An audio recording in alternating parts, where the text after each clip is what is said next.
Odam qanday umr kechirsa, shunday o'lar ekan. Rahmatli qanday yaxshi inson ekanda joni namozda uzilibdi. Bir vasiyatnomasi bor edi. Marhumni bekorga kuttirganimiz qoldi. Qani bo'lmasa mayitni ko'taraylik. Bir paypoqni kiygazish shunchalik qiyinmi? Hali ham qaysarlik qilyapsizmi? Otamiz vasiyat qoldiribdi. Ammo biz unga bir paypoqni ham kiygiza olmayapmiz.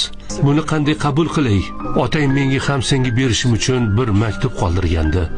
Farzandlarim, sizga shuncha mol-mulk qoldirdim.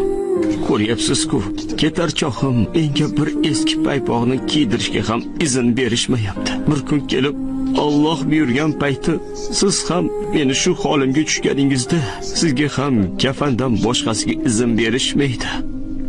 Oxiratda sizni qutqaruvchi ashyolaringiz bo'lmagan taqdirda foniy dunyoda qoladigan ashyolaringizni qadrlamang. Foniy dunyodan oxiratga olib ketadiganingiz bir ikki quloch matodan boshqa narsa emas. Ya marhaba.